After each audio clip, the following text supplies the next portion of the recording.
Semuanya, kembali lagi bersama saya dalam penjelasan framework lanjutan. Nah, pada video kali ini kita akan membahas tentang JSON. Di sini saya akan menjelaskan apa itu JSON sebelum kita masuk ke dalam project saya yaitu Sultan Catering. Nah, perlu teman-teman ketahui, JSON atau JavaScript Object Notation ini seperti ini itu adalah format data yang digunakan untuk menyimpan atau bertukar data antar sistem. Di React, kita sering memakai JSON untuk menyimpan data statis, misalnya seperti menu, produk, user, dan sebagainya. Dalam project React kali ini, kita bisa mengimport file JSON, itu bentuknya seperti ini, guys. Nah, ini adalah bentuk dari pengimpuran data JSON. Di sini saya menamakan data JSON itu dengan menu ya, karena ini bersangkutan dengan catering. Kalau kemarin di lab itu kita buat framework.json, di sini saya buat menu.json. Nah, dalam menggunakan JSON ini kita bisa menampilkan datanya itu secara dinamis dengan menggunakan map. Itu saya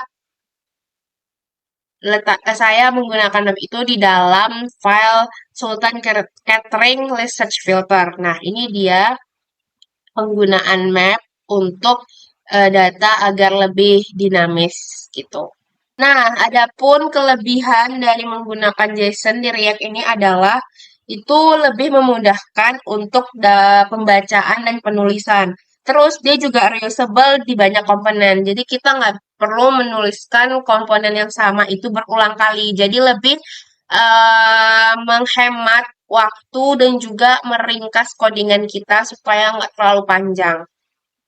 Terus ini juga cocok digunakan untuk data statis dan gampang diatur kalau mau ganti isi datanya. Jadi kayak JSON ini tuh lebih memudahkan kita dalam melakukan looping, terus juga gampang dalam mengatur data misalnya mau nambah, hapus, dan lain sebagainya.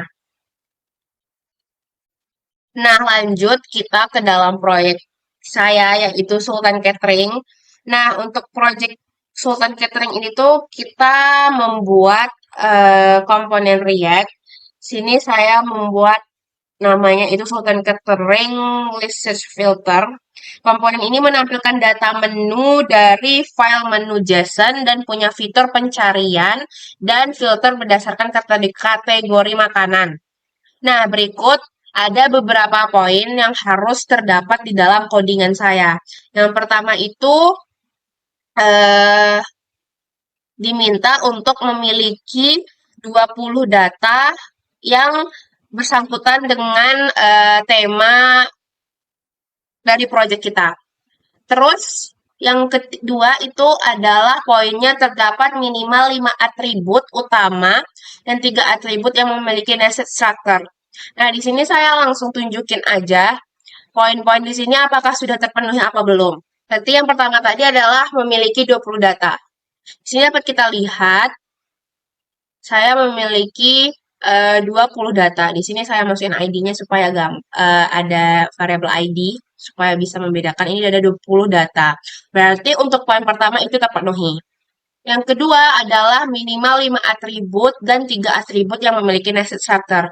Simpelnya, nested structure itu tuh adalah struktur data yang memiliki anak-anak lagi. Jadi kayak dia tuh melakukan looping, terus dalamnya lagi ada looping. Nah, kayak gitu contohnya dalam satu objek lain. Nah, contohnya nih yang punya saya, nested structure-nya, ini kita ambil aja yang di ID 5. Kan pertama dia mintanya ada 5 atribut. Nah, atribut pertama itu ada ID, terus atribut kedua name, atribut ketiga itu description, terus atribut keempat itu ada details. Nah, di dalam detailsnya ini itulah kita memiliki nested structure yang dimana nested structure itu berisi vendor, release year, official website. Kan dia mintanya 3 atribut kan. Nah, ini dia. Berarti terpenuhi ya untuk nested structure itu kita punya 3 buah nested structure yaitu vendor, release year, official website yang di dalam details. Terus selanjutnya untuk 5 atribut utamanya itu ada text sama image. Berarti untuk poin kedua itu pada Sultan Catering terpenuhi. Nah, untuk poin ketiga, ketiga dan keempat itu kan disuruhnya pastikan ada gambar. Nah, di sini saya udah melakukan link untuk gambarnya ini saya melakukan metode link, nggak mau masukin file gambar karena banyak dan ribet. Jadi saya langsung nge-link aja ke website-website makanan ya gambarnya. Itu untuk eh, poin yang keempat itu melakukan tentukan nama komponen yang sesuai. Nah, di sini untuk poin keempat, nah di sini saya memiliki nama komponennya itu sesuai ya dengan eh, project saya yaitu Sultan Catering. Di foldernya saya buat Gas Sultan Catering karena kebetulan saya mengambil bagian guest karena di sini terdapat dua pilihan yaitu antara guest dan admin. Jadi saya di sini memilih untuk menjadi guest karena menurut saya lebih mudah. Jadi untuk teman saya yang mengambil admin semangat. Terus di sini responsive design yang dimana responsive design ini tuh digunakan untuk tampilan website kita tuh supaya lebih bagus. Misalnya nanti website saya itu dibuka di bagian di device tablet. Nah, dia tuh menyesuaikan dengan ukuran layar tablet atau misalnya dibuka di device HP. Kan HP itu banyak sekarang ya ukurannya. Ada yang gede, ada yang sedang. Nah, itu tuh dia akan menyesuaikan. Terus atau dibuka di PC yang gede, itu dia akan menyesuaikan. Makanya kita menggunakan responsive design. Nah, ada namanya Sultan Catering List dan Sultan Catering List Search Filter. Nah, untuk list search filter ini itu digunakan untuk saat kita melakukan search atau filter pada saat pencarian.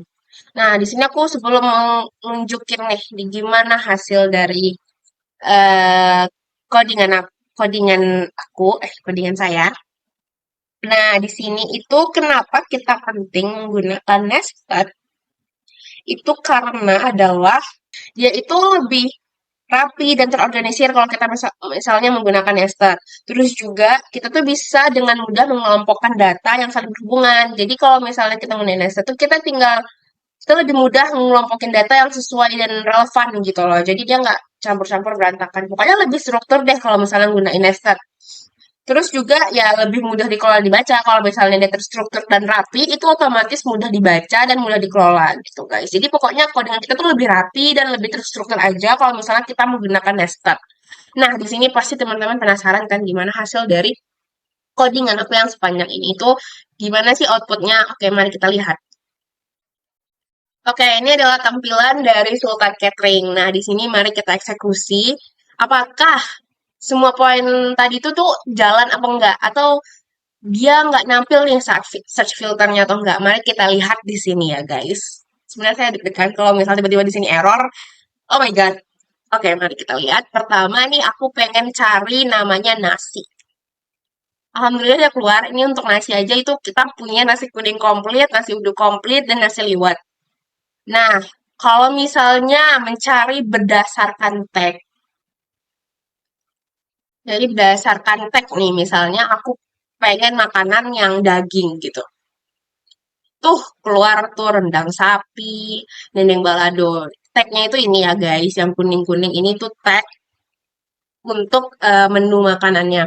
Atau misalnya kita coba cari lagi, misalnya kita mau yang berkuah. Berkuah tuh di sini kita punya soto Betawi. Terus kita misalnya mau yang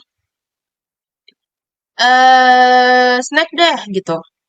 Nah, di sini snack kita punya dua, itu bakwan jagung dan kerupuk udang untuk Sultan Catering. Terus juga kalau misalnya mau yang gorengan nih, ada bakwan jagung. Terus mau yang modern, ada ayam geprek, guys. Terus untuk minuman, ini ada juga sih minuman walaupun satu. Itu kita punya es cendol. Terus untuk kambing ada tongseng kambing. Nah, jadi filter ini tuh atau tag ya, ini tuh lebih mudahin kita nih. Misalnya mau makanan itu berdasarkan apa. Di sini tuh opsinya itu ada dari bahan bakunya ya kayak rendang, ikan, ayam gitu kan. Terus juga tradisional. Pokoknya dia kayak mendeskripsikan secara singkat makanan yang menu yang disediakan oleh Sultan Catering. Jadi gitu.